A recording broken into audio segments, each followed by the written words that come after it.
Assalamualaikum warahmatullahi wabarakatuh. Yang terhormat kepada Dewan Juri Penilai Tim Pelaporan Kemajuan Pelaksanaan PHP 2D. Perkenalkan, saya Deva Pramesti sebagai perwakilan Himpunan Mahasiswa Teknologi Industri Pertanian Universitas Internasional Semen Indonesia akan memaparkan pelaporan kemajuan pelaksanaan PHP 2D kami dengan judul Optimalisasi Pemberdayaan Masyarakat Berbasis Gender di Dusun Kaliombo, Kabupaten Lamongan dalam memaksimalkan sumber daya alam kearifan lokal menuju desa berdaya dan mandiri energi. Perlu Bapak Ibu ketahui bahwa pada tahun lalu Himpunan Mahasiswa Teknologi Industri Pertanian ini telah mendapatkan pendanaan di Desa Balongwangi dengan judul Pemberdayaan Masyarakat Desa Balongwangi Kabupaten Lamongan sebagai desa berdaya melalui program mandiri energi dan pengembangan produk kreatif berbasis gender dengan mengambil permasalahan yang ada di desa tersebut, yaitu yang pertama kurangnya air bersih, kemudian limbah pada hasil pertanian, menumpuknya kotoran hewan yang tidak dimanfaatkan, pengembangan produk melalui diversifikasi makanan, serta menambah perekonomian masyarakat dengan budidaya ayam chopper. Nah, pasca kegiatan PHP 2 di tahun lalu, output yang kami dapatkan ini adalah terbantunya perekonomian masyarakat dengan adanya budidaya ayam chopper.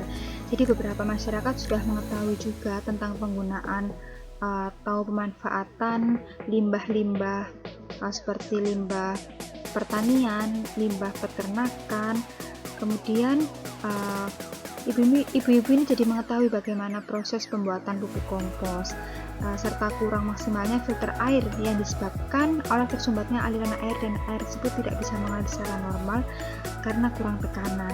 Oleh sebab itu, pada PHP 2D 2021 ini, Himatrian mengusulkan program guna mengoptimalisasi pemberdayaan desa untuk memaksimalkan sumber daya alam kearifan lokal menuju desa berdaya dan mandiri energi. Nah, kegiatan ini tim melihat dari permasalahan terbesar dari Dusun Kaliombo, yaitu kurangnya air bersih, di mana untuk kehidupan sehari-hari pun masyarakat di dusun setempat hanya mengandalkan dari air telaga atau air hujan. Kemudian pada permasalahan kedua mengenai limbah kotoran hewan yang sebelumnya belum dapat dimanfaatkan dengan baik. Setelah adanya kegiatan pembinaan PHP 2 di tahun lalu, masyarakat sudah mengetahui nih bagaimana proses mengolah limbah kotoran itu menjadi sesuatu yang dapat berguna baik dari segi ekonomi maupun segi manfaat. Kemudian ada limbah yang belum dimanfaatkan dengan baik adalah limbah dari hasil pertanian, yaitu sekam padi. Oleh karena itu, pada PHP 2D 2021 ini, tim mengusulkan bahwa wawasan yang telah diketahui ibu-ibu sebelumnya akan digunakan untuk meningkatkan perekonomian masyarakat di Dusun Kaliombo dengan cara memasarkan produk pupuk kompos tersebut sampai ke luar kota. Selanjutnya yang akan saya bahas di sini, yang saya paparkan di sini mengenai poin utama, yaitu latar belakang, program yang berlangsung, kemudian keberhasilan program, luaran, dan kesesuaian program serta biaya.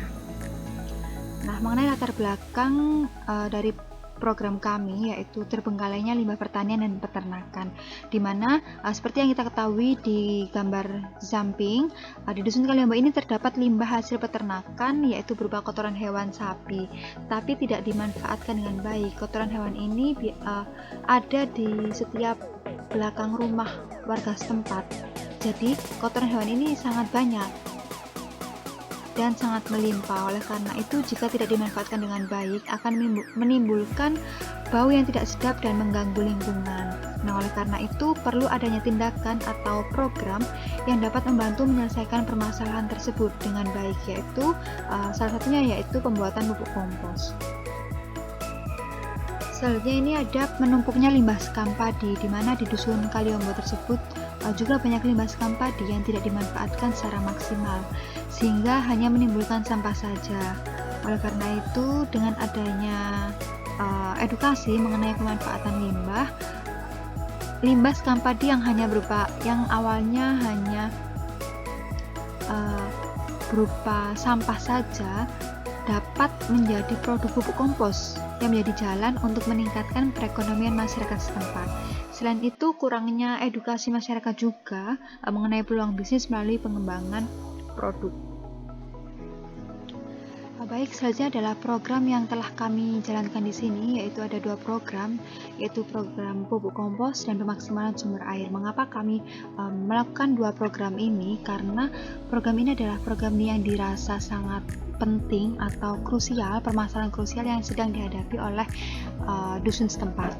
Untuk pupuk kompos ini yaitu manfaatnya sangat besar untuk meningkatkan perekonomian masyarakat setempat, di mana program pupuk kompos ini pertama-tama kita melakukan pengolahan pada limbah kotoran hewan sapi dan limbah sekam padi menjadi pupuk kompos mix.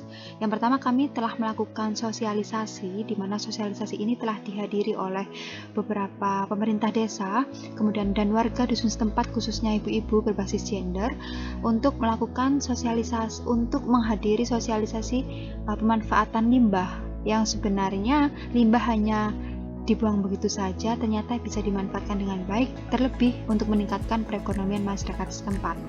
Kemudian yang kedua ada pemaksimalan sumber air, di mana ketika tim melakukan survei ulang bahwa kondisi di dusun Kaliombo ini untuk mengakses air bersih sangat susah.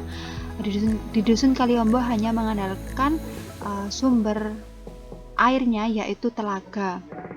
Nah, program kerja sebelumnya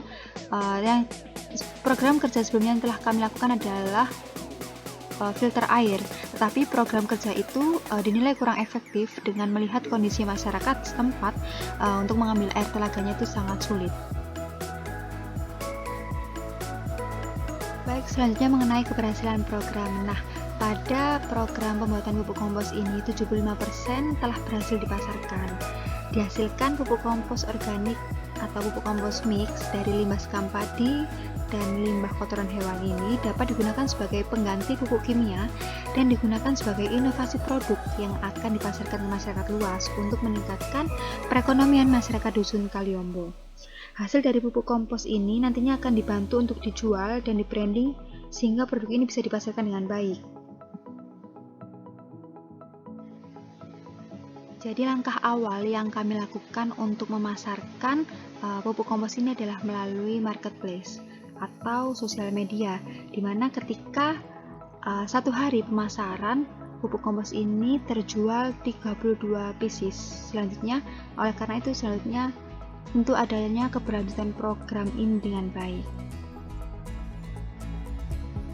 Baik, kemudian ada indikator keberhasilan dari program pupuk kompos yang telah kami jalankan ini, yaitu sudah terbentuknya 5 kelompok dalam satu dusun tersebut, di mana masing-masing kelompok ini telah memiliki job desk untuk melakukan keberlanjutan usaha pembuatan produksi pupuk kompos. Jadi setiap masing-masing kelompok ini telah melakukan produksi massal, yaitu target minimal yaitu pembuatan 30 pieces kemasan pupuk kompos. Kemudian untuk indikator kedua keberhasilan program pupuk kompos ini yaitu kompos mix Himadrian Wisi terdistribusi segerbang Kertasusila, di mana kompos mix ini telah berhasil terjual dari Gresik, Bangkalan, Mojokerto, Surabaya, Sidoarjo, dan Lamongan, dan tentunya akan dapat membantu meningkatkan perekonomian masyarakat dusun setempat. Nah, untuk produksi pupuk kompos ini telah berjalan 2 batch atau 2 tahap. Yang pertama, pada produksi pertama telah terjual 32 pieces dan produksi kedua telah terjual 27 pieces. Selanjutnya akan dilakukan keberlanjutan program dengan menggait suatu mitra yang saat ini program tersebut belum maksimal untuk dijalankan. Kemudian program yang kedua ini adalah pemaksimalan sumber air, di mana program ini adalah program penyesuaian dari program yang telah berjalan dengan melihat kondisi masyarakat setempat dalam mengakses air bersih. Di dusun Kaliombo ini masyarakat sangat susah dalam mengakses air bersih. Oleh karena itu, dengan melihat kondisi tersebut, kami membuat program yaitu pengeboran sumber air, di mana kami telah dibantu dengan beberapa mitra untuk melakukan pengeboran dan telah berjalan dengan baik.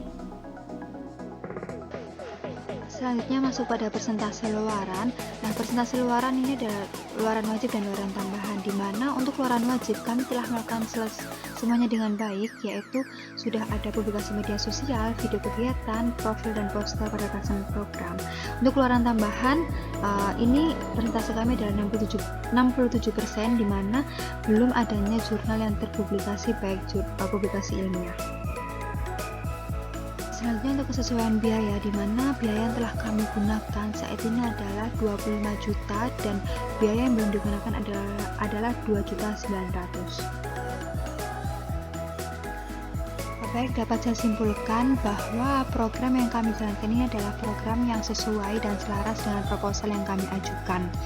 Namun hanya ada beberapa program yang belum dimaksimalkan dengan baik, yaitu salah satunya adalah kurang terjalinnya mitra pada pemasaran pupuk kompos. Sekian pemaparan dari saya, kurang lebihnya wassalamualaikum warahmatullahi wabarakatuh.